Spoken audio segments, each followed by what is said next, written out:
Vamos a leer hoy el capítulo 11 de Romanos, de los versículos 22 al 24. Romanos 11, 22 al 24. Y nos vamos a estar enfocando en este pasaje el día de hoy. Voy a leer 22, ustedes 23, terminamos juntos el 24. Les voy a pedir que por favor nos pongamos de pie.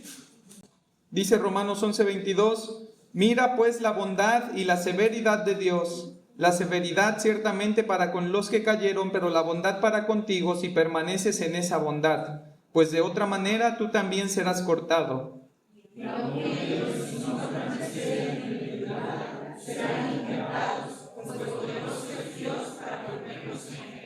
Juntos, porque si tú fuiste cortado del que por naturaleza es olivo silvestre, y contra naturaleza fuiste injertado en el buen olivo, cuánto más estos, que son las ramas naturales, serán injertados en su propio olivo.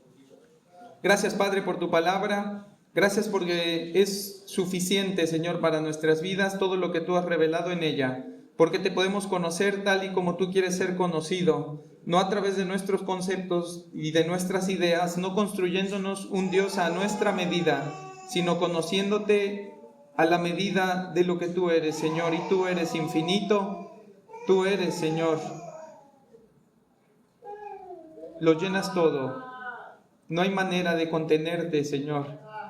Nada de lo que ha sido creado puede contener tu majestad, puede contener tu gloria, Señor. Y Padre, queremos acercarnos a ti reverentemente, buscándote con un corazón genuino, que no busca adquirir sabiduría, Señor, para enorgullecerse de ello, sino que en humildad desea cambiar su vida, desea ser transformado, desea ser corregido, instruido por tu verdad, para ser menos parecidos a nosotros mismos y ser más parecidos a Jesucristo. Gracias, Señor, que tú guíes este tiempo y que tu Espíritu Santo nos lleve a comprender las verdades que la Escritura nos da. Te lo ruego en el nombre de Cristo Jesús. Amén.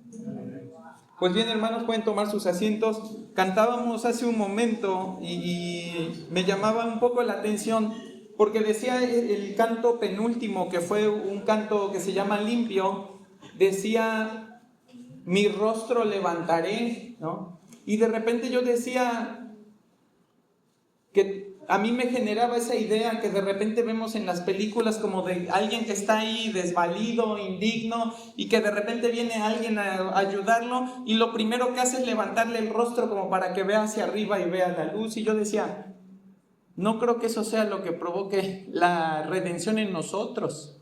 No es esa figura romántica de ahora puedo ver hacia arriba como si nos estuviera transmitiendo Dios algún tipo de dignidad que no teníamos.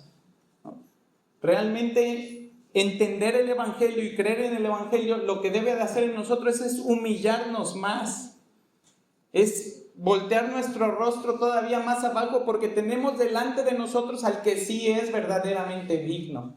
Ahora, esa fue mi preocupación inicial. No estoy diciendo que hayamos cantado algo que no teníamos que cantar. Ya después dije, bueno, voy a revisar bien. Revisé el himno y resulta que es una traducción que para nosotros termina diciendo eso, mi rostro levantaré, pero que en el idioma original, en el idioma en el que fue escrito, quiere decir más como esa idea de que me levantaron de haber estado tirado y entonces mi cabeza también se levantó junto con mi cuerpo.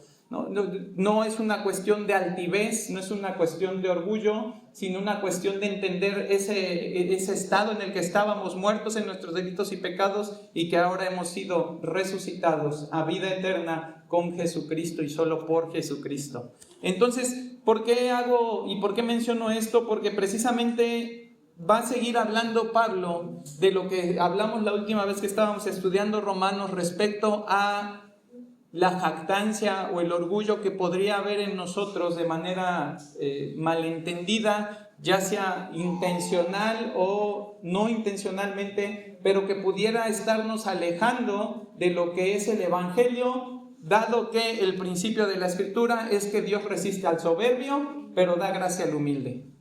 Ese es el principio general. Cualquier soberbio, no importa si tú lo ves de pastor, Dios lo va a resistir. No es como de ya es pastor, pues ahora no lo resisto porque ya lo tengo allá al frente parado. No, si es soberbio, Dios lo va a resistir. Y si su soberbia persiste y no cede en algún momento, esa persona tenga la posición que tenga, o sea, quien sea, Dios lo va a resistir hasta el final.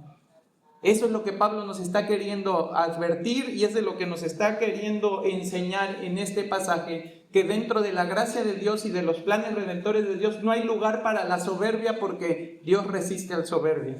A quienes al que da gracia es al humilde, y lo que Pablo quiere es que ustedes vean con humildad su salvación, porque solo en humildad es que tú puedes apreciar realmente la obra de Dios y darle honor a quien lo merece. El problema de la soberbia, ¿le pueden subir un poquito a mi micrófono que siento que estoy gritando? El problema de la soberbia, por favor, es que nos hace vernos más dignos de lo que somos, ¿no? Más justos de lo que somos, y por lo tanto vemos a Dios menos digno y justo de lo que Él es. Entonces, fíjate cómo el versículo 21 de Romanos 11 nos permite tener un contexto de cómo va Pablo hilando todo lo que va a enseñar a continuación. Y dice Romanos 11:21, porque si Dios no perdonó a las ramas naturales, a ti tampoco te perdonará. Luego va a decir, mira pues la bondad y la severidad de Dios. Allí es donde estamos ahorita estacionados. De pronto pensar en un Dios que no perdona y que castiga a quien le rechaza, rayéndolo del olivo, es decir, cortándolo de ese olivo que es el pacto, que es la promesa, que es el que le fue dado a Adán y que ha sido sostenida a lo largo de la historia humana, primeramente a través de la simiente de Abraham en Israel y posteriormente a través de la simiente de Abraham en la iglesia, nos pudiera asustar un poco. Pensar un Dios cuya paciencia se agota, cuya ira se manifiesta a través de juicio, sin que se pueda escapar de él, porque el juicio de Dios es inescapable. Cuando Dios ya lo ejecuta, cuando Dios decide ejecutarlo para condenación, es inescapable. De hecho, por eso dice Hebreos, está establecido para los hombres que mueran una sola vez y después de eso el juicio. No hay una oportunidad intermedia, ¿no? Recuerdo y traigo ese pendiente ahí en mis deberes de evangelismo. Recuerdo un tío que hace muchos años, yo creo que ha de haber sido como 20 años, cuando le predicaba el evangelio, él me dice Pepillo, ¿no? Me decía, no Pepillo, tú tranquilo, cuando ya me vaya a morir, ¿no? Yo creo en Jesucristo. Y pareciera como que juega demasiado con sus oportunidades, ¿no? Como si de repente uno tuviera ese margen de decidir, bueno, pues yo creo que ya me voy a ir muriendo, ¿no? Yo creo que ya voy a ir poniendo mi confianza en Jesucristo, yo creo que ya voy a ir entregándole mi vida a Dios, y ahora sí ya hacemos las paces para que lo que venga adelante sea bueno. No es y no está bajo nuestro control el poder acceder a la gracia de Dios de esa manera, ¿no? Dios tiene paciencia, ¿sí? Pero no una paciencia inagotable. Dios tiene paciencia y es benevolente en su paciencia, pero hasta que Él quiera. Una paciencia inagotable que no va a llegar nunca a lo que sigue, que sería castigar el pecado, no reflejaría fielmente lo que es el carácter de Dios.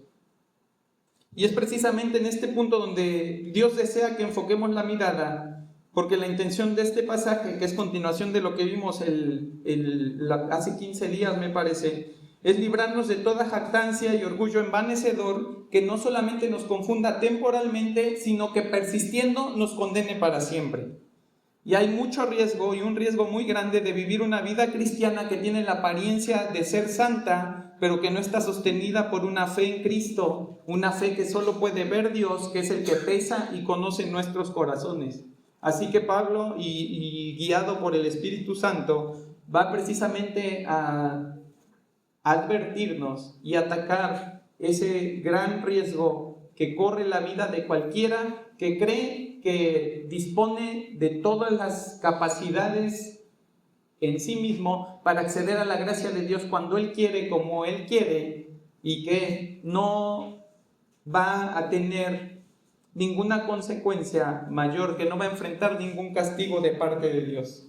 Vamos a ver entonces lo que nos dice el primer versículo 22, a un Dios de gracia y un Dios de juicio. Fíjate cómo dice, mira pues la bondad y la severidad de Dios. Y cuando Pablo dice mira, ¿sí?, no es una cuestión que nosotros de repente vamos a ir por el malecón y saltó un delfín y gritamos mira y volteamos rápido para ver si nos toca volverlo a ver saltar, ¿no? Cuando Pablo está diciendo que miremos, él está diciendo, observa con detenimiento las evidencias presentadas respecto al trato de Dios en cuanto al rechazo de Israel y tu inclusión dentro del plan redentor. Es decir, haz una pausa, detente, considera todo lo que te he dicho anteriormente y ahora observa a raíz de eso, a partir de eso, lo que es la bondad y la severidad de Dios. La intención de Pablo no es la de llamar nuestra atención como diciendo, bueno, ya te expliqué eso, ahora mira para acá. La intención de Pablo es decir, ya te expliqué eso, ahora vamos a ir más profundo. Obsérvalo con más detenimiento. Entiende todas las implicaciones que tiene el hecho de que Dios sea bondadoso y que Dios sea severo. Y entonces le va a decir, mira pues la bondad. La bondad es una palabra que se emplea a lo largo de la Escritura para hablar de la benignidad de Dios haciéndole bien al hombre. Esa es la bondad de Dios. Es que Dios le hace bien al hombre. Dios ha manifestado esa bondad, también conocida en la Escritura como benevolencia, a lo largo del tiempo, en todas las edades, desde el principio, después de que el hombre fue creado y cayó, desde el momento de la creación Dios está mostrando su bondad, en el momento de la caída Dios sigue mostrando su bondad, y lo que hemos estado viendo y estudiando en su momento en el Antiguo Testamento, ahora que estamos viendo Romanos, y continuamente en nuestra vida, no es otra evidencia más que Dios ejerciendo su bondad hacia nosotros. Seguramente tú tienes en tu vida testimonio de esa bondad de Dios. Alguna situación que tú podrías decir ya no la podía rescatar, ¿no? Ya no tenía yo manera de solucionarla, ya no tenía forma, no tenía ni los recursos ni las capacidades para lograr algo. ¿Y qué es lo que sucede? Justo lo que necesitabas que sucediera, y uno puede reconocer que es solamente por la bondad de Dios. Familias que querían tener hijos y no podían y lo tuvieron, ¿no? Enfermedades que no se curaban y que necesitaban unos tratamientos y que en algún momento el Señor por su misericordia permite que esa enfermedad ceda, ¿no? No vamos a hacer ahorita una campaña así, milagrosa, no se asusten, ¿no? Pero son evidencias de la bondad, cuestiones en nuestro matrimonio, cosas que deseamos. Pues ya, lo mejor es que nos separemos y viene la bondad de Dios a través de todos los medios que Él ha dispuesto. ¿Y qué es lo que sucede? Todo lo contrario, no solamente no nos separamos, sino que en su gracia y en su misericordia terminamos más unidos que antes. Porque ya no es una unión que depende de nuestros ánimos y de nuestras fuerzas, sino que en la bondad y la gracia de Dios ahora depende de Él y de lo que Él está haciendo en nosotros por medio de Jesucristo. Uno puede tener como hijo de Dios testimonio de esas bondades y muchos testimonios de esas bondades que hasta cierto punto uno podría decir, pues era inesperado, y no solamente inesperado, sino que si yo se lo tratara de explicar a alguien que no conoce el Evangelio, no me lo entendería. Me diría que fue una cosa del destino, que tuve suerte, que me fue bien, ¿no? Me podría decir muchas cosas, pero no sería fácil que él creyera que es la bondad de Dios manifestada hacia nuestras vidas. Vemos esa misma bondad de Dios manifestada en una gracia general a todos los hombres, cuando vemos en Mateo que él dice que él hace salir el sol para buenos y para malos, ¿no? Él hace que las plantas produzcan alimento para cualquiera, ¿no? No hay que pagar algún tipo de tributo a nadie para que las plantas produzcan lo que producen, ¿no? Para que el campo haga lo que hace, ¿no? Si bien hay gente que lo ara, que lo siembra, que lo cuida, la realidad es que aun si no hubiera esa gente que lo está haciendo, de todos modos el mundo lo estaría dando. ¿Por qué? Por la gracia de Dios. ¿Qué es lo que hace entonces la gente, los agricultores? Bueno, han sistematizado esa producción para hacerla más rápida. Han empleado la tecnología para que ahora tengamos mandarina todo el año cuando antes no había, ¿no? Han construido sistemas de transporte para traernos frutas que en este tiempo no se dan, o llevarles frutas que se dan acá a los que no las tienen, pero en realidad todo eso está siendo producto de la bondad de Dios. Entonces nosotros vemos una bondad constante de Dios, una bondad que se manifiesta hacia el hombre de manera general, pero también una bondad que se manifiesta de forma específica en ese deseo, y precisamente hoy conmemorábamos la Santa Cena, de borrar, de eliminar la enemistad entre Dios y el hombre y hacer las paces a través de la obra de Jesucristo. Nadie puede actuar con bondad de la manera en la que Dios lo hace. Toda la bondad de Dios es un terreno desconocido para el hombre que solo podemos conocer y experimentar personalmente por la revelación de la misma Escritura. Allí es donde nosotros vamos comprendiendo el tamaño de la bondad de Dios. Va a decir Pablo en Efesios cuál es la altura, la anchura y la profundidad, ¿no?, del amor de Cristo. Ahí es donde nosotros vamos entendiendo las bondades conforme le dedicamos tiempo y meditamos en todo lo que Dios ha hecho. Moisés fue privilegiado en contemplar por un instante esa bondad de Dios. Si tú recuerdas, Moisés ya había visto la gloria de Dios en otras ocasiones, cuando tuvo la zarza ardiente, cuando vio una vara transformarse en una serpiente, cuando tuvo la capacidad, o más bien cuando vio a Dios obrar, mandando esas 10 plagas para castigar a Egipto, cuando abre el mar rojo, cuando los acompaña de día una columna de nube y de noche una columna de fuego. Pero nosotros vemos en Éxodo 33:18 ahora Moisés pidiendo algo aún mayor y más completo. Él quiere toda la gloria divina que pueda soportar, quiere más que una zarza, quiere más que una nube, quiere más que un río que se parte a la mitad, ¿no? Pedía bastante Moisés, ¿no? Quiere ver a Dios como habla con él cara a cara. Y fíjate qué hace Moisés en Éxodo 33:18. Dice Éxodo 33:18. Él entonces dijo: te ruego que me muestres tu gloria. Y le respondió: yo haré pasar todo mi bien delante de tu rostro, y proclamaré el nombre de Jehová delante de ti, y tendré misericordia del que tendré misericordia, y seré clemente para con el que seré clemente. Fíjate, ¿qué le está pidiendo Moisés a Dios? Quiero ver tu gloria. ¿Y qué es lo que Dios decide mostrarle? Dice: voy a hacer pasar todo mi bien delante de ti. Lo que Dios decide mostrarle a Moisés, que es una parte solamente de todo lo que él es, porque Moisés no hubiera sido capaz de resistir toda la gloria de Dios. Dios decide mostrarle una parte, y esa parte que Dios le muestra es su bondad. Fíjate qué hermoso que cuando Moisés quiere ver la gloria de Dios, Dios le muestra a Moisés su bondad.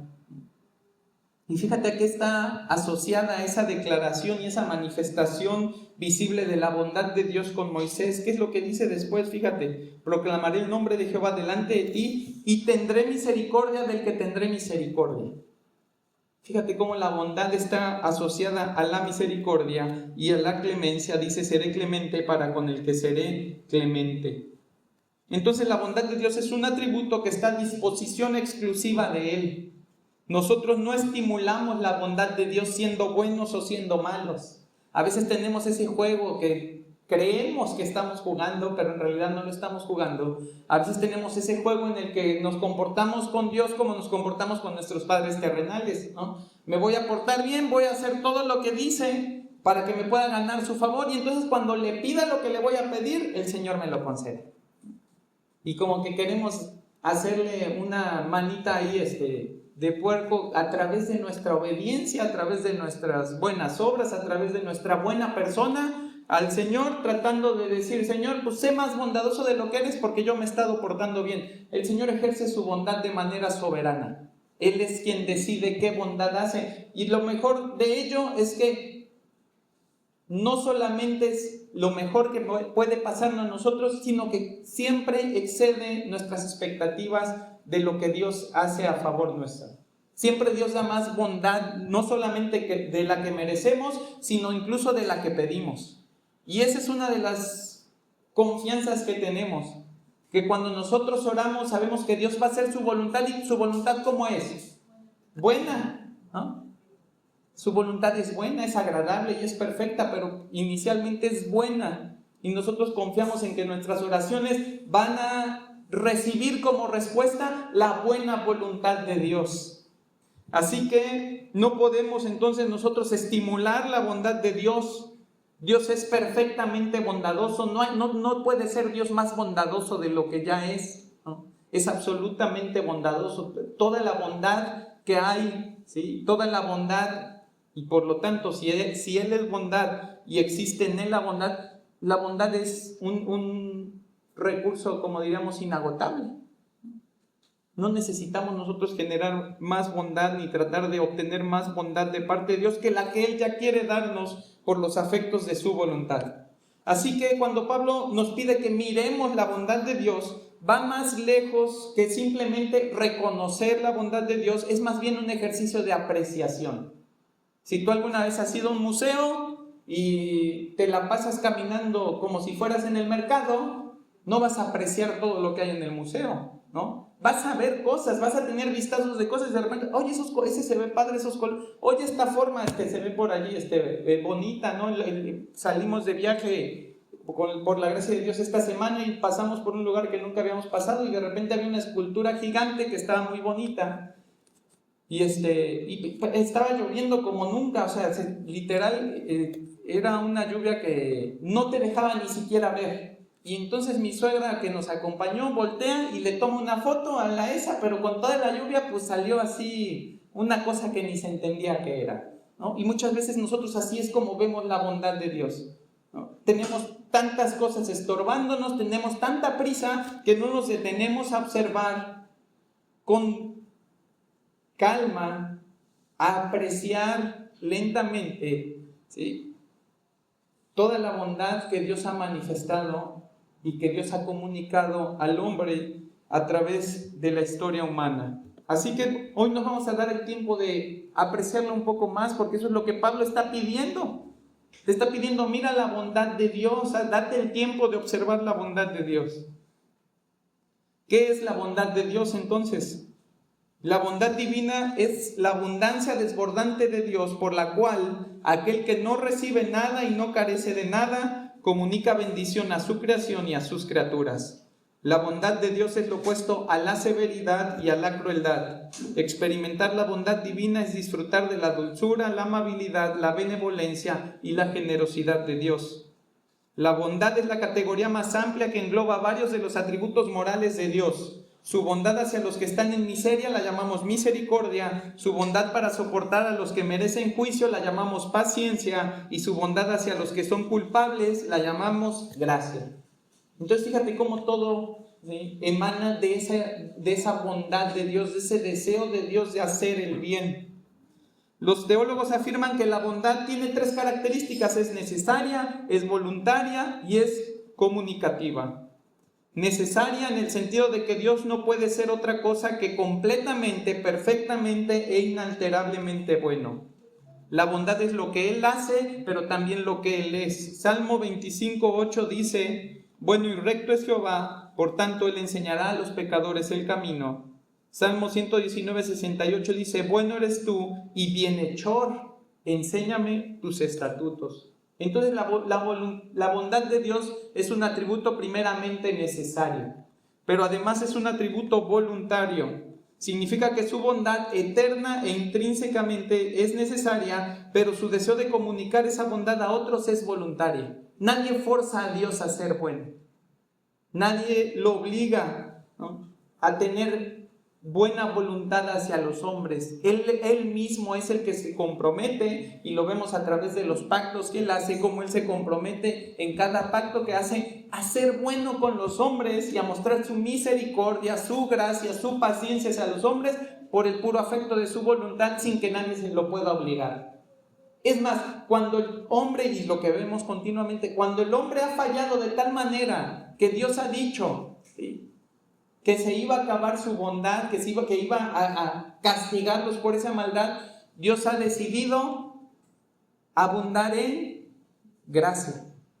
Dios decide abundar en gracia, es decir, muestra más bondad. Ahora, no te confundas, es voluntaria la bondad. No significa que si tú persistes y persistes en pecar y en alejarte de Dios y en ignorarlo, entonces siempre Dios va a responder como tú lo ves que responde constantemente en la Escritura, porque Pablo está diciendo, mira la bondad, pero mira también que la severidad. No te olvides de la severidad, allí está esperándote, ¿no? Está esperándote, pero quiero que apreciemos completamente lo que es la bondad de Dios.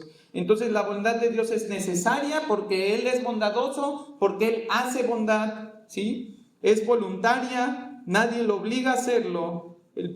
Es Dios quien manifiesta su buena voluntad hacia los hombres, pero además es comunicativa. Eso quiere decir que Dios quiere que su bondad sea conocida y disfrutada. Cualquier bien que tengamos o cualquier bien que disfrutemos es una comunicación en gracia de la bondad de Dios hacia nosotros. Lo leí hace rato nuestro hermano en Santiago 1:7. Toda buena dádiva y todo don perfecto desciende de lo alto, del Padre de las luces, en el cual no hay mudanza ni sombra de variación. La comida es buena, el matrimonio es bueno, la amistad es buena, la salud es buena, la paz es buena, la prosperidad es buena, el trabajo es bueno, la recreación es buena, el descanso es bueno, porque Dios es bueno. Él es un creador benevolente, haciendo que su sol salga sobre malos y buenos, enviando su lluvia sobre justos e injustos. Todo lo que es verdadero, todo lo honorable, todo lo justo, todo lo puro, todo lo amable, todo lo digno de alabanza, todo lo excelente, se debe a la desbordante bondad de Dios. Dios no comunica su bondad con avaricia. Él no nos permite así como que, pues ya que, ¿no? Ya te creé, pues ahora ya tienes que comer del fruto de la tierra, pues agarra, ¿no? Pero nada más agarra lo que necesites. Él comunica su bondad abundantemente. Él no es codicioso, Él no es avaricioso. Él nos deja que disfrutemos de su creación, porque Él se complace en ver que disfrutamos de su creación. Él se deleita en dar a conocer su bondad y en derramarla sobre nosotros abundantemente. El suministro de su bondad es inagotable y su distribución no tiene fin mientras Él lo desee. Es voluntaria. Por eso no podemos disociar ninguno de los conceptos de la bondad de Dios. Es necesaria porque Dios es bueno, pero no es obligatoria, es voluntaria. Pero aunque sea voluntaria, no tendría por qué darnos todo lo que nos da, ni tendría que hacernos vivir en esa gracia excedente, esa gracia rebosante en la cual vivimos, pero Él desea hacerlo así porque al comunicarnos toda su bondad, nosotros apreciamos mejor quién es Él y tenemos la oportunidad de conocerle tal y como Él se reveló. Entonces, su bondad no tiene fin hasta que Él decida que es tiempo de enfrentar lo que ahora Pablo va a decir que miremos con detenimiento. ¿Y qué es? Es la severidad. La severidad viene de una palabra griega que es apotomía, que significa dureza, aspereza. Se dice o se utiliza para hablar de algo que es afilado y que está listo para cortar con rapidez. ¿Como para qué servirá eso si estamos hablando de un olivo y de que en ese olivo fueron cortadas las ramas que no pertenecen a la promesa? ¿Qué idea te da? La severidad de Dios es que está listo. Recordemos que dice que su arco está tensado, ¿verdad? Él está listo para hacer lo que tiene que hacer y mostrar su severidad para aquel a quien ya no desea mostrarle más bondad. La severidad de Dios, fíjate, no comunica el deseo divino de hacer el mal. No es como las mamás mexicanas, ¿eh? Que su severidad es, sacan la chancla, casi ahora le ponen púas, ¿no? Así para que no solamente pegue, sino que se entierre y ya no te la puedas quitar. No es que Dios quiera hacer mal la severidad de Dios. Dios no puede hacer el mal. Es contrario a su carácter, es contrario a su persona, ¿sí? La bondad, la severidad no comunica el deseo divino de hacer el mal, ¿sí? Entendemos por severidad entonces a la voluntad de Dios de hacer justicia, cesando la dispensación de su bondad sobre el hombre que le rechaza y dándole el castigo correspondiente al nivel de su transgresión. Esa es la severidad de Dios. Es decir, detengo mi bondad, ya fue suficiente, así le hacemos nosotros a nuestros hijos. Ya te dije una, ya te dije dos, ya te dije tres, ¿no? Ya es suficiente, ahora me vas a conocer, decimos, ¿no? Esa es la severidad de Dios.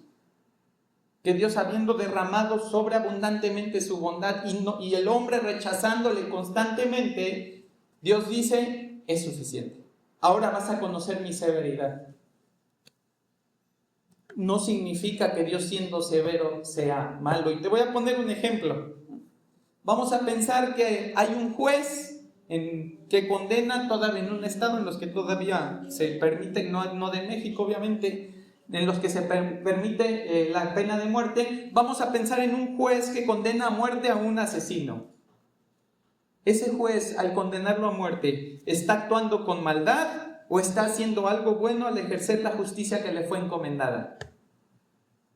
¿Qué está haciendo el juez? ¿Lo malo o lo bueno? Lo bueno.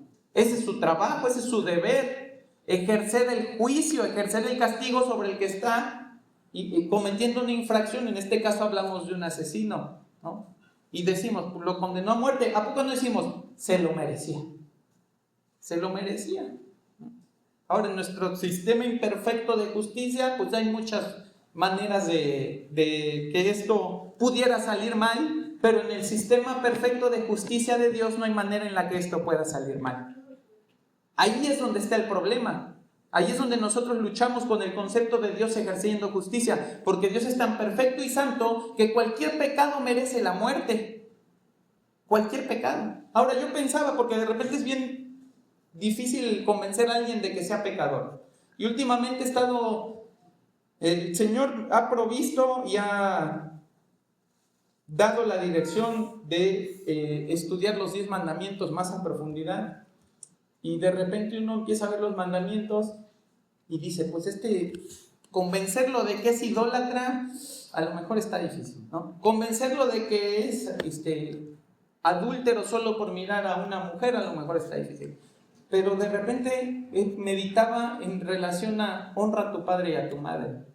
Y dije, ese es el perfecto para convencer a todos de que son pecadores. Todos los demás son útiles, todos los demás son verdad. Pero ¿a poco no todos nosotros tenemos la conciencia de que hemos deshonrado a nuestros padres de alguna manera?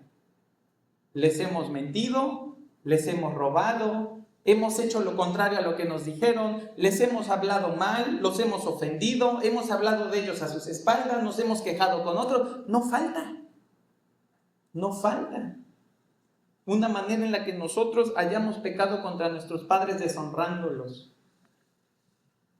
Y lo que me hace pensar cuando tú ves la bondad de Dios, pero también la severidad de Dios, es que si todos somos pecadores y la paga del pecado es muerte, entonces Dios está siendo justo y bondadoso cuando ejerce su severidad sobre los hombres al castigar el pecado. Dios está haciendo como es. Dios está haciendo lo que hace. Dios no se está contradiciendo ni dándole a nadie o a alguien lo que no merece. Dios está haciendo perfectamente lo que Él dijo que iba a hacer contra aquel hombre que pecara. Dice el mandamiento, ¿no? Dice el tercero, no te inclinarás, ¿no? Ni los honrarás. ¿No? Porque yo soy Jehová tu Dios fuerte, celoso, que visita la maldad de los padres sobre los hijos hasta la tercera y cuarta generación de los que me aborrecen. Y ahí es donde tú dices, ahí está la severidad de Dios. No es una cosa secreta, no es una cosa que yo diga, pero es que Dios nunca dijo que iba a venir a castigar al que no le buscara, al que no le amara, al que no le recibiera y creyera en su Hijo. Dios siempre ha sido muy claro en los términos. El que en Él cree no es condenado, pero el que no cree, ¿qué dice? ¿Va a ser condenado? No, dice, ya ha sido condenado. Es un estado actual. El que no cree en Cristo ya está condenado en ese momento. No está esperando a llegar a la vida eterna para que lo condenen. Desde ese momento ya está condenado, porque no ha creído en el Hijo de Dios, ¿no?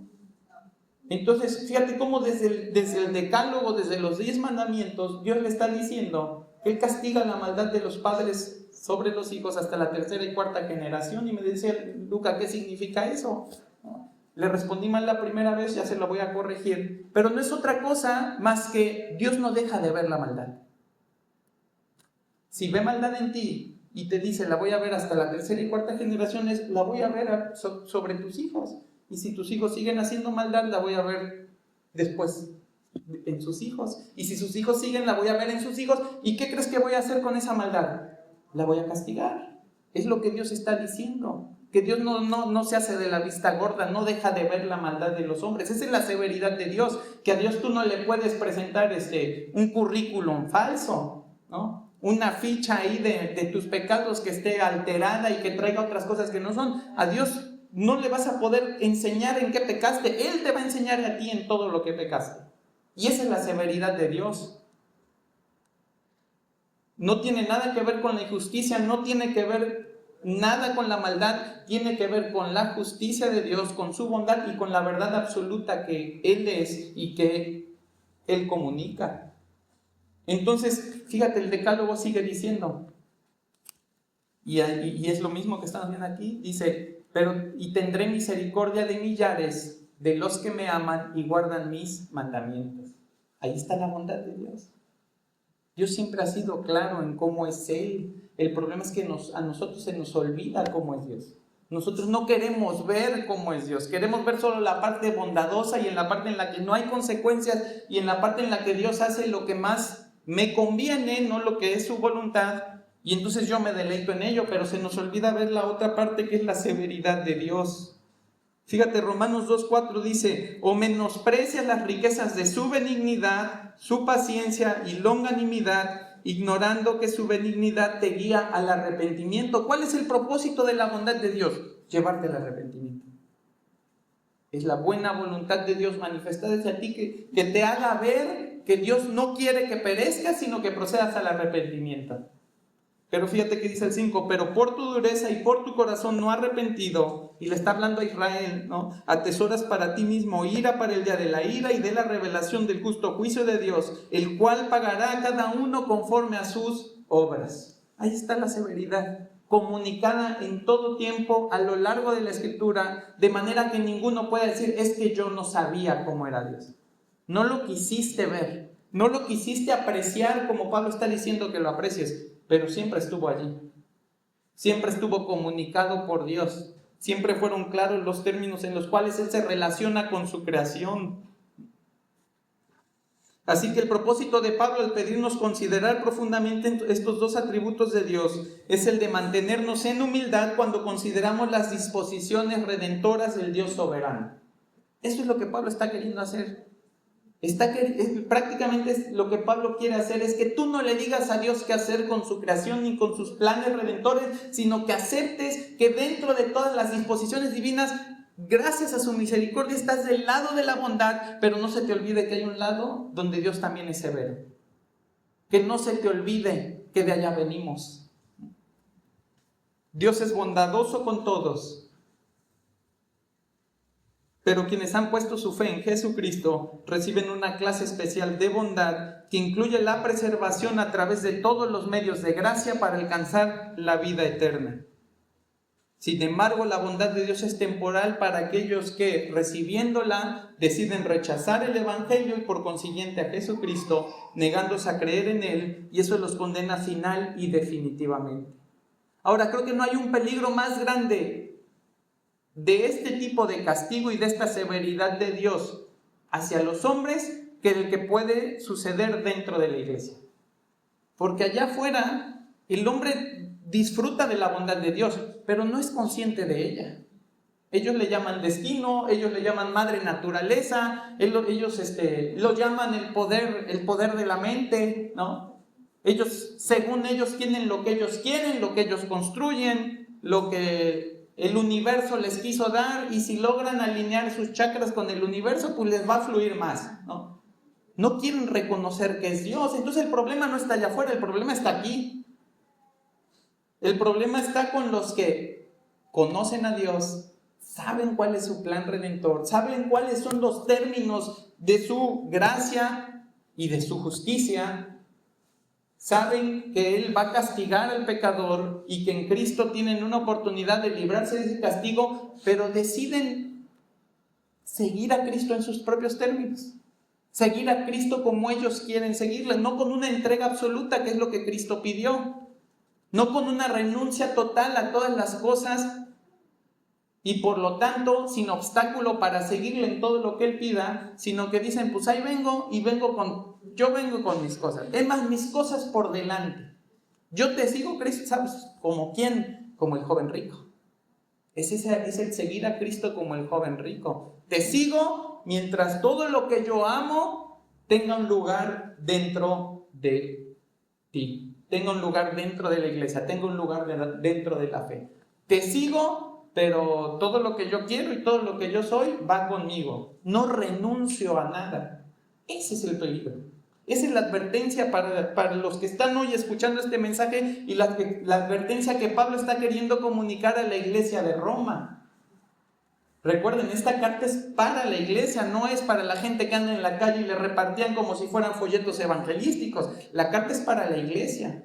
Entonces Pablo les está advirtiendo y les está diciendo que pueden vivir como creyentes, que pueden decidir como creyentes, que pueden pensar como creyentes, pueden ofrendar como creyentes, pueden enseñar y criar a sus hijos como creyentes. Pero si no son creyentes de verdad, no van a conocer la bondad de Dios. ¿Qué van a conocer? La severidad.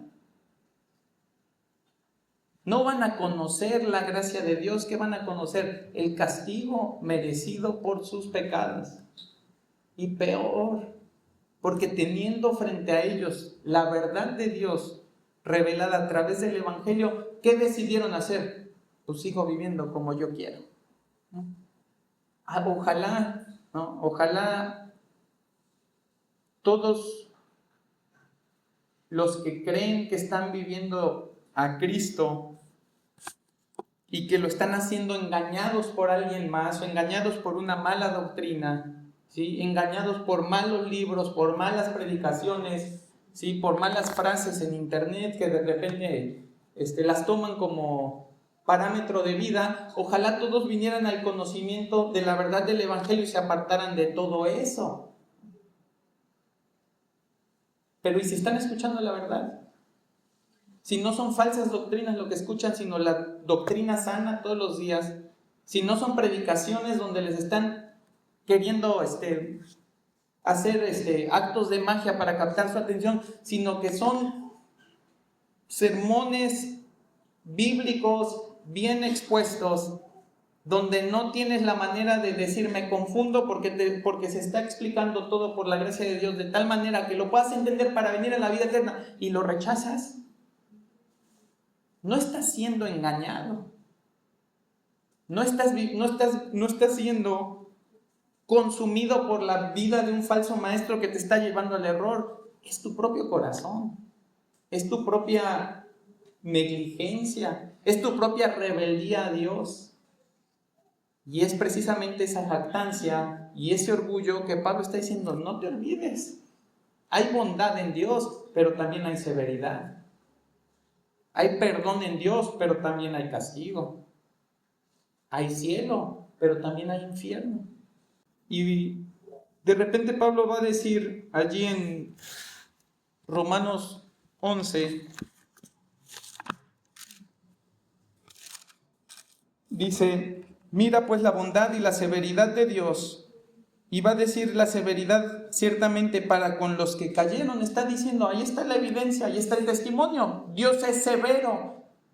¿Cómo lo puedo ver? ¿De qué otra manera puedo constatarlo? Bueno, allí están los que cayeron, los que fueron cortados de ese olivo, ¿sí? Dice, la severidad ciertamente para con los que cayeron, pero para la bondad para contigo. Y va a decir, si permaneces en esa bondad, pues de otra manera tú también serás cortado.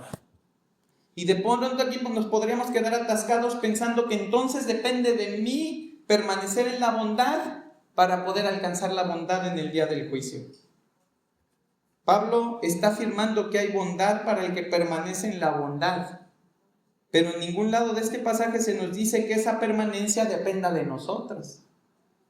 Muchas veces vamos a hacer las inferencias incorrectas porque suponemos que si está diciendo eso, lo correcto es que entonces el que permanece depende de mí la permanencia. De hecho, es uno de los temas comunes de Romanos, específicamente lo estudiamos en el capítulo 8, y lo que vimos y que es lo que enseñó nuestro hermano hace rato, es que Dios es quien nos salva y Dios es quien nos preserva para salvación. Y no quiero dejar pasar la oportunidad para hablar de lo que es la quinta sola de la doctrina reformada, que habla precisamente de la perseverancia de los santos. ¿Qué es permanecer en la bondad? ¿Qué significa? Porque yo sé que por mí mismo y en mis fuerzas no puedo permanecer en la bondad. ¿Cuántas veces me he esforzado por hacerlo y he fallado? Ya ni llevamos la cuenta. ¿Y cuántas veces Dios nos ha hecho permanecer en la bondad, utilizando todo tipo de circunstancias para que en vez de desviarnos, ahora sí como en las Olimpiadas, caigamos derechitos, ¿no? ¿Cuántas veces hemos visto la mano de Dios precisamente expresada en esa bondad y en esa misericordia, dirigiéndonos, guardándonos y preservándonos, para que aún nosotros queriendo desviarnos, el Señor actúa soberanamente manteniéndonos en el camino?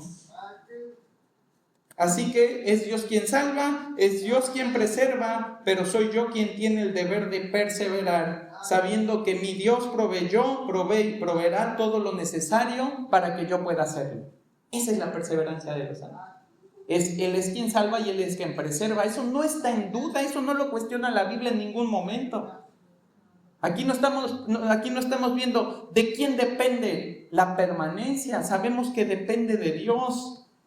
Mi pasaje favorito para eso es Juan 10, 27 al 29, pero no es el único, hay varios, que dice: mis ovejas oyen mi voz, y yo las conozco y me siguen, y yo les doy vida eterna, y no perecerán jamás, ni nadie las arrebatará de mi mano. ¿Qué está haciendo la oveja para que no perezca jamás y nadie la arrebate de su mano? ¿Está corriendo la oveja para no salirse de la mano del Señor? No. ¿Qué está haciendo la oveja? Nada. Es la gracia de Dios. Es como si yo dijera: voy a agarrar esta cosa y aquí tiene que estar sin que se me caiga, ¿sí? Para que se salve. Pues nunca se va a mover. Si yo la tengo sujetada, si yo la tengo agarrada, ¿cómo se me va a caer? ¿Cómo una oveja se va a salir de la mano de Dios? ¿Cómo se va a salir de ese decreto soberano de salvación, de ese llamado eficaz, de esa gracia irresistible? ¿Cómo se va a escapar de él si ni siquiera tuvo la voluntad de entrar allí? Entonces la perseverancia quiere decir que yo me tengo que esforzar por permanecer en la bondad, pero no significa que dependa de mí permanecer en la bondad. Es como, mejor vamos a ver cómo lo expresa la Confesión de Westminster. Fíjate qué dice la Confesión de Westminster sobre la perseverancia de los santos. Punto número 1. A quienes Dios ha aceptado en su amado y que han sido llamados eficazmente y santificados por su Espíritu, no pueden caer ni total ni definitivamente del estado de gracia, sino que ciertamente han de perseverar en él hasta el fin y serán salvados eternamente. ¿Qué nos separará del amor de Cristo?, va a decir Pablo, ¿no? ¿Qué nos va a separar? No nos puede separar nada del amor de Cristo, ¿no? Punto número 2. Esta perseverancia de los santos depende no de su propio libre albedrío, sino de la inmutabilidad del decreto de elección, que fluye del amor gratuito e inmutable de Dios el Padre, de la eficacia del mérito y de la intercesión de Jesucristo, de la morada del Espíritu y de la simiente de Dios que está en los santos, y de la naturaleza del pacto de gracia, de todo lo cual surge también la certeza y la infalibilidad de la perseverancia. ¿De quién nos está diciendo que depende la perseverancia de los santos? De Dios. Dios Padre, Dios Hijo, Dios Espíritu Santo, de todo lo que ellos tres han dispuesto para que nosotros perseveremos y permanezcamos en Él. No obstante esto, es posible que los creyentes, por las tentaciones de Satanás y del mundo, por el predominio de la corrupción que queda en ellos y por el descuido de los medios para su preservación, caigan en pecados graves y por algún tiempo permanezcan en ellos, por lo cual atraerán el desagrado de Dios, contristarán a su Espíritu Santo, se verán excluidos en alguna medida de sus gracias y consuelos, tendrán sus corazones endurecidos y sus conciencias heridas, lastimarán y escandalizarán a otros y atraerán sobre sí juicios temporales. Esa es la perseverancia. No significa que puedo hacer lo que quiera y no va a pasar nada. Está diciendo, y yo siempre lo explico así, es como si mi hijo se portara mal y dijera, pues ya no eres mi hijo, cámbiate el apellido, ¿no? Ahora, ¿de quién eres hijo? Pues de nadie porque te portaste mal, ¿no? No sería mi hijo si yo lo tratara así. Y yo soy un padre imperfecto, yo soy un padre ineficaz, yo soy un padre que falla. El Padre Celestial no es así. A los que Él escogió, a los que Él santificó, a los que por la obra de su Hijo perdonó y por la morada del Espíritu Santo apartó para sí, puede ser que caigan, puede ser que pequen, puede ser que se rebelen, que no quieran venir a la iglesia, que no quieran leer sus Biblias, que no quieran hacer el altar matrimonial con sus esposas, que traten mal a los hijos en vez de educarlos en el temor del Señor. ¿Sí? Puede ser que hagan todas esas cosas. Dios ha dispuesto medios de gracia también para tratar esas cosas y precisamente eso es lo necesario en la iglesia. Si tú no estás en una iglesia, ¿quién te va a preservar y quién te va a ayudar a guardarte para Dios? ¿Quién va a ejercer esa etapa de la disciplina de Dios en la que la iglesia te dice, hey, estás haciendo mal? Hey, para ahí. La Biblia dice esto. Estás yendo en contra de lo que Dios dice. Oye, detente, porque si tú sigues perseverando en tu pecado, te vamos a tener que excomulgar, que te vamos a tener que sacar de la comunión de la iglesia. Hey, ya no eres uno de nosotros. Ya tu testimonio no evidencia la obra de regeneración del Espíritu Santo, ya no evidencia tu fe en Jesucristo, ¿sí? Ya es una rebeldía total, ¿sí? Contra Dios.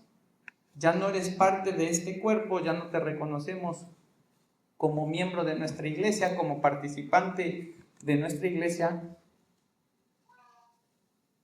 Pero si el Señor te eligió, si el Señor derramó sobre ti su gracia, si te santificó, si te justificó, si te apartó para Él y te consagró para su servicio, ¿de qué va a servir todo eso? Que un día vengas a Él y a lo mejor será, y ahí sí será, ¿no? En el lecho de muerte. O a lo mejor no, y regresarás y entenderás que hiciste, todo lo que hiciste lo hiciste mal, pedirás perdón a Dios primeramente, pedirás perdón a la iglesia, te reintegrarás a la iglesia. A lo mejor no, y a lo mejor decides hacerlo a la malagueña, diríamos, y dices, pues me voy a otra iglesia donde no me conozcan, ¿no? Y habrás cometido otro pecado más dentro de todos los que estabas cometiendo, pero llegas allí y buscas al Señor, y eres fiel, y eres obediente, y te comprometes con Él, te das cuenta de que no debiste nunca de haberte cambiado de iglesia, reconoces tu pecado delante del Señor, le dices a tu pastor lo que pasó, y te dice el pastor, pues ya estás aquí, eres parte de nosotros, eres parte de nuestro cuerpo, ¿no? Si quieres regresar a esa iglesia lo puedes hacer, si quieres permanecer aquí lo puedes hacer, ve y habla con el pastor de allá y explícale y dile lo que hiciste, ¿no? Para que estemos todos en el entendido porque somos un mismo cuerpo, pero ya estás en la gracia nuevamente. ¿Por qué? Porque el Señor te escogió, porque el Señor que comenzó en ti la buena obra la va a perfeccionar hasta el día de Jesucristo. ¿Y cómo la va a perfeccionar? A pesar de ti. Veíamos en las predicaciones pasadas y hablábamos de las pruebas, la va a perfeccionar a través de las pruebas, pero Dios no va a dejar que tu pecado lo impida terminar la obra que Él comenzó. No sería Dios si estuviera sujeto a las consecuencias de tu pecado. Que tú estés sujeto a tu pecado es una cosa, pero que sujetes a Dios a tu pecado, eso es imposible. No puede Dios sujetarse a su pecado. Si Él te escogió, si Él te apartó y si Él te justificó a través de la sangre de Jesucristo, ¿sí? Dios va a terminar la obra para que permanezcas en esa bondad para siempre, para que alcances la promesa a la cual ni siquiera tú pediste entrar. No es como que yo andaba ahí de olivo silvestre caminando por el campo y dije, ese olivo se ve bonito, quiero pegarme a él, ¿no? Si tú no accediste a la gracia, sino por la misericordia de Dios que te tomó siendo olivo silvestre y te injertó, ¿no? Entonces, ¿te puedes cortar tú? ¿Qué te traes ahí el exacto? Y dices, no, es que ya no me gustó este olivo, ¿no? Y ahí te pones a cortarle hasta que te desprendes y te vas a buscar. No puedes.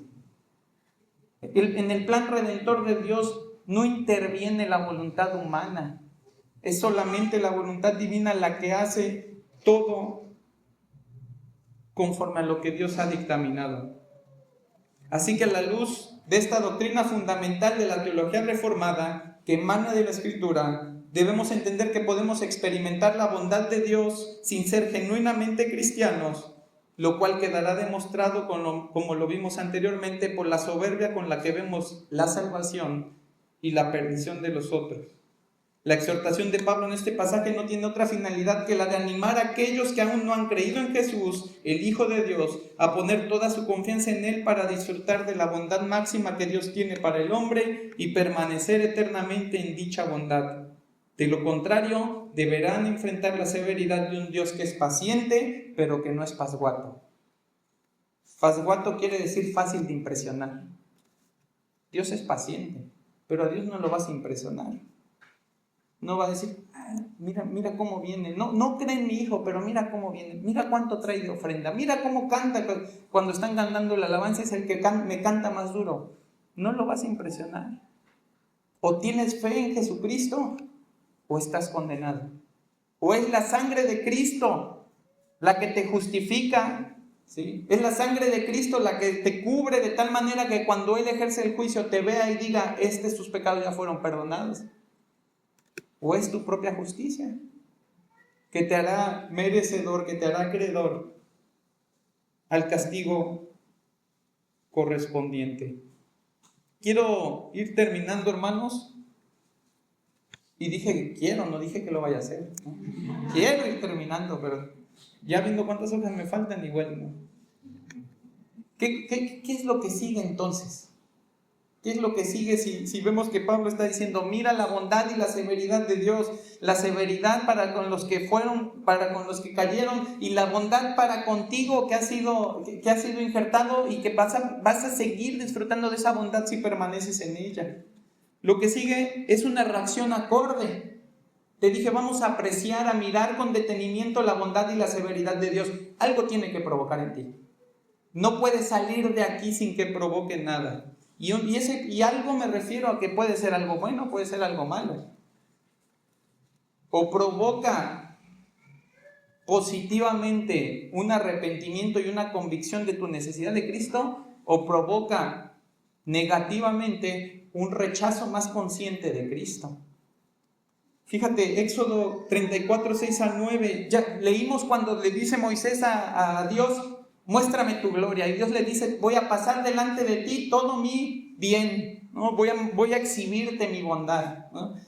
Ahora vamos a leer qué es lo que sucede o cómo sucede eso. Éxodo 34, 6 dice, y pasando Jehová por delante de él, proclamó, Jehová, Jehová, fuerte, misericordioso y piadoso, tardo para la ira y grande en misericordia y verdad, que guarda misericordia a millares, que perdona la iniquidad, la rebelión y el pecado, y que de ningún modo tendrá por inocente al malvado, que visita la iniquidad de los padres sobre los hijos y sobre los hijos de los hijos hasta la tercera y cuarta generación. Fíjate, otra vez, la bondad y la severidad de Dios. Dios le está mostrando su bondad, pero ¿qué le comunica? También su severidad.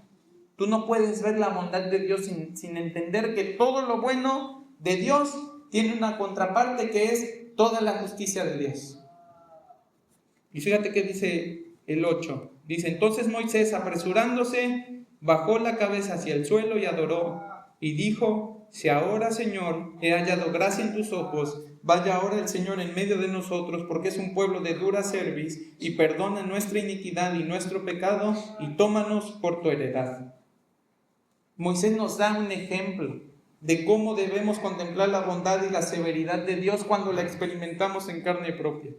Y el primer ejemplo de Moisés es la humillación.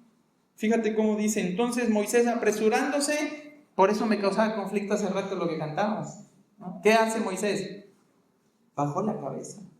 Cuando tú tienes una conciencia plena de quién es Dios y entiendes adecuadamente el tamaño de la misericordia y la bondad de Dios, no vas a levantar la cabeza porque te sientas, como dice, el rostro altivo, ¿no?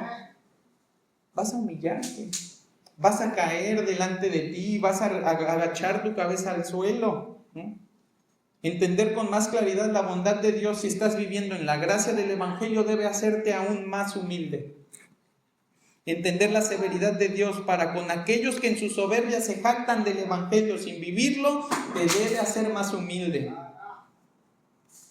La pregunta que tendríamos que hacernos es: ¿de qué lado estamos hoy?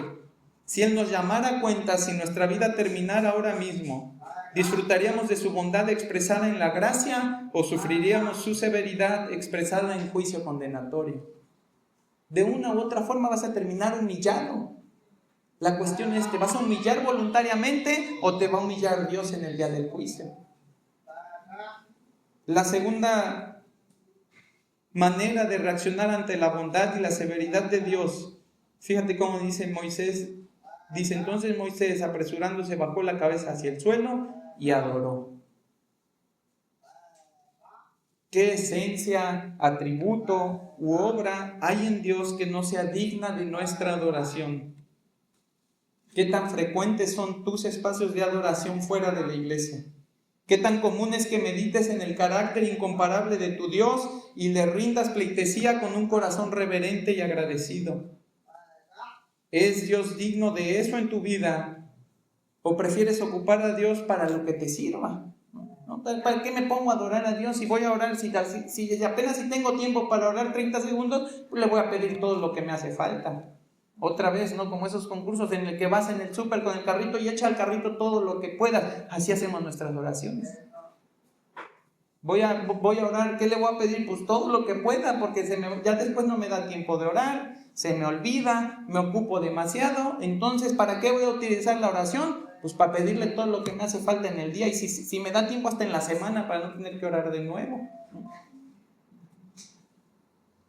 El tiempo que pasamos adorando a Dios será siempre proporcional al entendimiento que tenemos de su persona y específicamente de su bondad que voluntariamente ha comunicado al hombre. Hay que adorar al Señor. Hay que enseñarle a nuestros hijos a adorar al Señor. Nuestro hermano Toño lo está haciendo bien, es un ejemplo que el hermano Toño nos está poniendo el otro día que oramos aquí, que nos animó a todos a incluir a nuestros hijos en el tiempo de oración. ¿Qué hizo en el tiempo de estudio de la casa de allí de Tejería? ¿Qué hizo? Pues de repente puso a los niños a orar también. Y yo digo, es eso. Para gloria de Dios es eso. Es enseñarle a nuestros hijos a adorar. No solamente que necesitan a Dios para que les perdone sus pecados y no vayan al infierno. Enseñarles a adorar porque Él es digno, porque de eso se trata la vida cristiana. Digo, no sé si también lo hagan en otros grupos. Probablemente sí, y gloria a Dios también de que lo hacen. Pero hermanos, tenemos que reconocer que adoramos poco al Señor. Que el Señor es más como nuestro agente, como nuestro despachador de necesidades, y no como ese Dios soberano que es digno de ser adorado en todo tiempo y en toda súplica. ¿Cómo oró Cristo? Padre nuestro que estás en el cielo, santificado sea tu nombre. Comenzó adorando al Padre. ¿Cuántas veces nosotros ni siquiera nos damos tiempo de reconocer algo de Dios? Algún atributo, alguna bendición, ¿sí? Algún favor, de ser agradecidos, de decir, voy a conocer al Señor más, porque siempre que oro digo lo mismo. Siempre que oro de la misma manera, porque ¿de qué otra manera voy a orar si no sé? No sé de qué voy a adorar a Dios. Bueno, hoy ya sabes de qué. Adóralo por su bondad. Adóralo por esa bondad manifestada en gracia, en misericordia, en paciencia. Adóralo porque cuando Él haga juicio, lo va a hacer con toda justicia. No va a haber ninguno que se pueda quejar. No digo que no vaya a haber quien se queje, pero ninguno que se pueda quejar y tenga razón en el día del juicio de decir no era eso lo que merecía. Entonces, hermanos, ¿qué hizo Moisés cuando observó esa bondad de Dios que pasó delante de él? Adoró. Y creo que cuando Pablo nos está diciendo, mira la bondad de Dios, ¿qué es lo que está queriendo que hagamos? Que adoremos, que nos humillemos, que reconozcamos quién es Él. De hecho, es la doxología, ¿no? Cuando ¿Cómo está? ¿La tienes ahí? Cuando dice, oh profundidad de las riquezas, de la sabiduría y de la ciencia de Dios, cuán insondables son sus juicios e inescrutables sus caminos, porque ¿quién entendió la mente del Señor? ¿Quién fue su consejero? ¿Quién le dio a Él primero para que le fuese recompensado? Porque de Él y por Él y para Él son todas las cosas. A A Él sea la gloria por los siglos. Amén. Amén. Exactamente. Eso es lo que utiliza Pablo para cerrar el capítulo, lo que acaba de decir. Míralo con detenimiento, cómo cierra él ese capítulo, adorando a Dios, porque precisamente Él tiene misericordia de quien quiere. Él tiene clemencia de quien quiere tener clemencia, y no hay quien le pueda enseñar a Él, no hay quien le pueda dar consejo. La tercera cosa que aprendemos de Moisés es, ¿sí?, una oración conforme al corazón de Dios. Fíjate cómo la súplica de Moisés no se enfoca en los aspectos más superfluos de la compañía de Dios, sino en el aspecto fundamental del andar de los hijos de Dios. Dice: vaya ahora el Señor en medio de nosotros. Moisés no clama por las bendiciones de Dios, clama por la presencia de Dios con ellos, que es la bendición suprema de cada creyente. ¿Cómo son nuestras oraciones? ¿Qué tan correctas son nuestras súplicas? Pedimos para gastar en nuestros deleites, como va a decir Santiago, creo que es, o Pedro, ¿no? O pedimos para glorificar al Padre en todo lo que hacemos, cuando su voluntad es completa en nosotros. Lo siguiente que va a hacer Moisés es la confesión. Fíjate cómo dice Moisés: y dijo: si ahora, Señor, he hallado gracia en tus ojos, vaya ahora el Señor en medio de nosotros, porque es un pueblo de dura cerviz. Reconoce cuál es el carácter del pueblo, ¿no? Pero no se aliena a él del pueblo, él se considera dentro del pueblo, y va a decir: y perdona nuestra iniquidad y nuestro pecado, y tómanos por tu heredad. Mirar la gloria de Dios expresada en su bondad y la justicia perfecta expresada en su severidad nos debe dejar en claro que no hay lugar para el pecado en nuestras vidas. No hay espacio para jugar con un fuego que podría quemarnos por completo. Reconocer nuestra naturaleza caída, nuestra debilidad constante y nuestra apatía hacia las cosas espirituales debe llevarnos a un ejercicio permanente de confesión de pecados en arrepentimiento genuino. ¿Cómo sé que mi arrepentimiento es genuino? Porque vas a convertirlo en acciones y no solamente en sensaciones. Ese es el arrepentimiento genuino. ¿Cómo sabes que fue genuino tu arrepentimiento? Porque cambiaste la forma en la que te conducías, cambió tu mente, y al cambiar tu mente cambiaron tus acciones. ¿Cómo sabes que no es genuino? Porque lo sigues haciendo. Sigues pecando, sigues pecando. Ahora, no hay ninguna sorpresa que no podamos arrepentirnos genuinamente. La sorpresa sería no reconocer eso en nosotros y pedirle a Dios ayuda para que nos ponga en nosotros ese deseo de alejarnos de nuestro pecado, ese anhelo por la santidad que nos aleje definitivamente de nuestro pecado. Confiesa tu pecado tantas veces como sea necesario, porque Dios no se aburre de escucharlo, más bien Él se complace en expresar su bondad a través del perdón. Confesar continuamente es no confiar en nuestras justicias, sino confiar en las justicias de Cristo. Y ahora sí, hermanos, ya voy terminando. Quiero avanzar con los últimos dos versículos de Romanos 11, 23 y 24. Dice: y aún ellos, si no permanecieren en incredulidad, serán injertados, pues poderoso es Dios para volverlos a injertar. Porque si tú fuiste cortado del que por naturaleza es olivo silvestre, y contra naturaleza fuiste injertado en el buen olivo, cuánto más estos, que son las ramas naturales, serán injertados en su propio olivo. Ahora fíjate cómo está utilizando Pablo los verbos. Dice: y aún ellos, si no permanecieren en su incredulidad. Todavía Pablo lo está hablando como que es algo que podría pasar. Es algo que, si ellos se arrepienten genuinamente y se entregan a Dios, ellos podrían ser reinjertados en el olivo al cual pertenecieron anteriormente. Hasta este pasaje, hasta este versículo, Pablo lo va a seguir manejando como es posible que pase. Lo que va a suceder en el siguiente versículo, o en los siguientes versículos, es que Pablo va a asegurar que eso va a pasar. Dado que Israel no fue rechazado y que su tropiezo no fue caída, es lo que hemos estado viendo en los domingos anteriores, aun y cuando muchos fueron cortados del olivo, Dios ha manifestado su disposición a seguir haciendo el bien a la nación que Él eligió inicialmente dentro del pacto con Abraham. Su arrepentimiento genuino, ¿qué traería como resultado? Lo mismo que sucede con cualquiera que en este momento se arrepiente de sus pecados y cree en el Salvador. No están exentos de esa oportunidad, no están excluidos de esa oportunidad de creer en el Mesías y de ser entonces, ¿qué? Injertados en una promesa a la cual ellos ya pertenecieron, pero fueron cortados por su incredulidad. Ahora, ¿cómo se puede asegurar eso? ¿Cómo puede ser posible que eso pase? Y Pablo va a dar dos razones. Una, que Dios es poderoso para hacerlo. Fíjate cómo dice el versículo, pues poderoso es Dios para volverlos a injertar. O sea que si se trata de capacidades, a Dios le sobra. No es pretexto. No es así como que digas, pero ¿cómo? Si Dios ya una vez los cortó, ¿cómo los va a volver a meter? Él puede hacerlo. Es Dios. De hecho, parte de la doxología de la despedida del capítulo es ese. ¿Quién le va a dar consejo a Dios y quién le va a decir qué hacer con su plan redentor? Si Él quiere ejercer nuevamente su bondad hacia ellos, ¿quién se lo podría negar? Y si Dios quiere hacerlo con todo Israel, ¿qué es lo que va a decir en Romanos 11:26? En vez de hacerlo con un pequeño remanente, ¿quién se atreverá a cuestionarlo sin caer en la arrogancia? Eso es lo que está diciendo Pablo.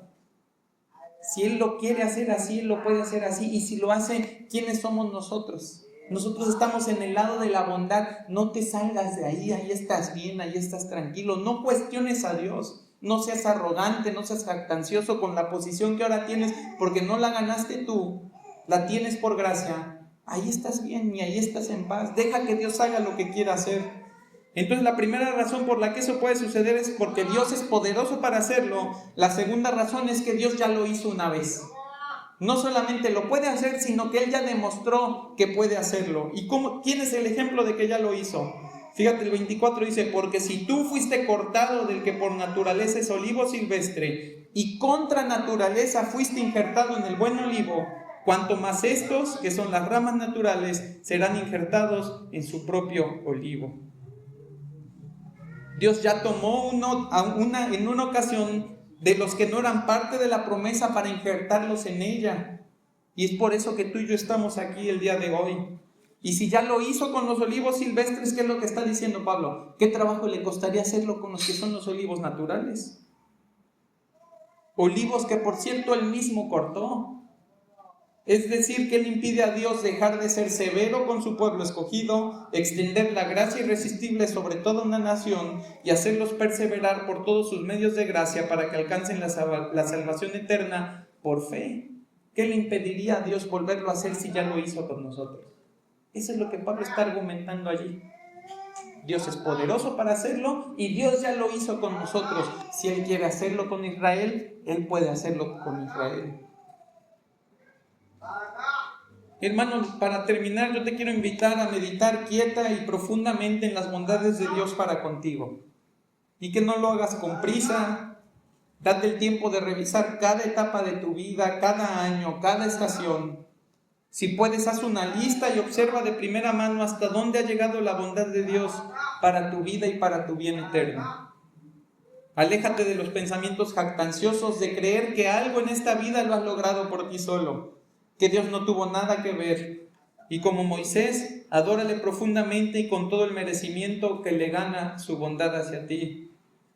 Aprecia la gracia en la que hoy vives, que ya no es igual a la vida oscura de señorío del pecado, donde pensabas que tenías control de tus decisiones, pero en realidad eras dominado por tu maldad. Maldad que se manifestaba de muchas maneras en contra de Dios, principalmente negándole el derecho que Él tiene de señorear sobre su creación y rechazando la gracia que Él expresó como bien, como favor hacia el mundo a través de Jesucristo. Agradece que ahora tu fe descansa en el Hijo amado en quien Dios se complace, que ya no pones tu fe en ti, en alguien más o en una deidad carente de vida y poder. Agradece la compañía permanente del Espíritu Santo que está contigo para guardarte y esforzarte hasta que alcances todas las promesas que recibiste en la persona de Cristo, que su permanencia en ti y contigo es providencia de Dios y que no depende de nosotros. Y si hoy nos acompañas y has oído de Cristo, pero no has creído en Él, no has puesto tu confianza en Él, esta es una oportunidad más que Dios te da para recibir su bondad misericordiosa a través del Evangelio en vez de la severidad de su castigo. Las buenas noticias son que Dios no quiere que mueras en tus delitos y pecados. La palabra enseña que todos somos pecadores, que no hay justo ni aun uno, no hay quien haga lo bueno, no hay quien busque a Dios. Y como el Dios verdadero, cuya esencia es también bondad y justicia, Él no puede pasar por alto tus pecados. Así que por gracia ha decidido darte una opción distinta a morir como culpable y enfrentar el castigo eterno. Y para eso envió a su Hijo Jesucristo a vivir una vida sin pecado y a morir en una cruz por tus pecados. Él vino voluntariamente a ofrecer la paga y cumplir la condena que todos los hombres tenían que cumplir a causa de su maldad, para que todos los que creen en Él no se presenten delante de Dios como hombres y mujeres culpables, sino como hombres y mujeres que han sido hechos inocentes por la justicia que Él logró a través de su obra redentora. Pero además Él no solo murió, sino que también resucitó, venciendo a la muerte, venciendo al pecado y dándonos a todos los que creen en Él la libertad también de la muerte y el pecado, de no tener que estar sometidos ya a nuestra maldad, de no hacer lo que la maldad de nuestro corazón quiere que hagamos, sino de tener la capacidad de hacer lo que Dios quiere que hagamos. Así que el llamado de Dios para ti en esta tarde es dejar de poner tu fe en lo que sea que la estés poniendo para ir al cielo y que la pongas en su Hijo Jesucristo. Porque una de las cosas que me he dado cuenta predicando el Evangelio es que no es que la gente no tenga fe. Nosotros pensamos, la gente no tiene fe. No, sí tiene fe, pero deciden ponerla en otra cosa y no en Jesucristo. Deciden ponerla en los estudios, deciden ponerla en las personas, deciden ponerla en ídolos, pero de que tienen fe tienen. Porque nada les puede explicar cómo funciona todo lo que ellos ven. No tienen las certezas absolutas de que todo es lo que ellos creen que es. Tienen fe. No pueden explicarlo todo, no hay manera de explicarlo todo fuera de Dios. Así que, ¿qué decide el hombre? Poner su fe en otro lado. Ese es el problema de rechazar a Cristo. No es un problema de no tenía fe y ahora la tengo que poner en Dios. El problema es que le tengo fe a otras cosas. Me tengo fe a lo mejor hasta a mí mismo. Y ese es mi gran problema. Me tengo tanta fe a mí que no puedo poner mi fe en el Señor. ¿Qué pide Dios de ti? Que creas, que confíes en su Hijo con absoluta certeza, con todo tu corazón, que Cristo es el enviado de Dios y que en su nombre hay salvación. Y si sabes que debes hacerlo, pero no tienes las ganas de hacerlo, entonces pídele a Dios, clama a Dios, para que Él ponga en tu corazón ese deseo de rogar a Cristo por salvación. La decisión finalmente que el Señor te está poniendo aquí es: ¿qué quieres conocer?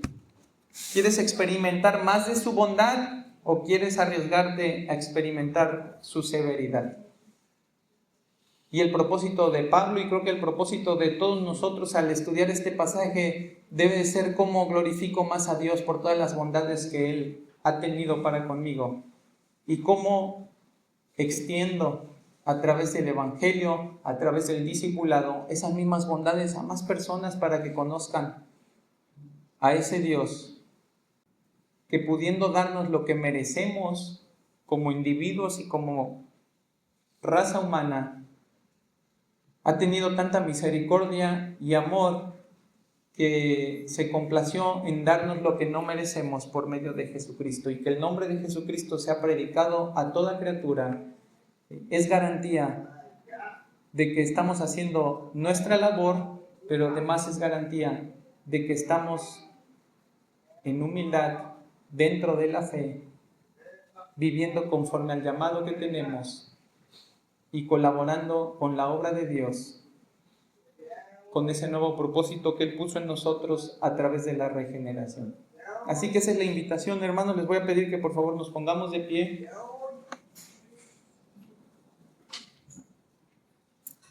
Padre bendito, gracias. Gracias porque hemos conocido ampliamente, Señor, generosamente tu bondad, porque disfrutamos de ella, Señor, cada día, porque sustentas nuestra vida y podemos dormir y podemos despertar y sabemos que tú estás con nosotros, que tú seguirás con nosotros a lo largo del día, no por nuestras acciones, Señor, sino porque tú eres fiel, porque tú cumples tu palabra, Señor, porque tú logras cada uno de tus propósitos, que no somos nosotros nadie, Señor, para estorbarte, nadie para decirte qué hacer, Señor. somos indignos de pensar siquiera, Señor, que te entendemos, que te comprendemos, Señor. Pero, Padre, aún en nuestra debilidad y en nuestra incapacidad, tú te has placido en revelarte a nosotros y en revelar tu bondad y tu misericordia por medio del Evangelio y por medio de Jesucristo. De manera que no muramos en nuestros delitos y pecados, sino que obtengamos vida eterna, salvación, que nos sea dado, Señor, un nuevo corazón con el cual podamos amarte y amándote, hacer tu voluntad, guardar tu palabra y vivir para tu gloria, Señor. Padre, que en la vida de cada uno de mis hermanos esa sea la realidad del día, que despertemos para ti, que vivamos para ti, Señor, que nos vayamos a dormir tranquilos, sabiendo que todo lo que hicimos en nuestro día y en nuestra vida fue para tu gloria. Y que, Padre, si aún hay alguno aquí que no ha puesto su confianza en Jesucristo y que ya está condenado y está, Señor, dispuesta la espada, dispuesto el castigo para darle la justicia que merece por haber pecado contra ti. Padre, que tú hoy, en tu misericordia infinita, le traigas a la gracia, que tú le des convicción de pecado, Señor, de justicia y de juicio, y que pueda reconocer que ese Cristo que se encarnó fue enviado por ti, que ese Cristo es Señor y es Salvador, y que Él perdona los pecados de todos los que creen en Él y se arrepienten genuinamente, Padre. Señor, tuya es la salvación, y lo único que rogamos, Padre, con humildad, es que tú hagas esa obra en todo el que tú quieras. En esta tarde, entre los que están aquí, y también, Señor, más allá de estas paredes. Te adoramos y te bendecimos. Eres un Dios maravilloso. Eres un Dios que nos sorprende cada día, no solamente con tus obras misericordiosas, Señor, sino también a través de esa palabra que tu Espíritu Santo nos da a entender y que transforma la manera en la que pensamos de ti y por lo tanto la manera en la que vivimos. Síguete glorificando en esta iglesia, Padre, y que te sigamos honrando en todo lo que hacemos, sea de palabra o de hecho. Te lo rogamos en el nombre de Jesús. Amén.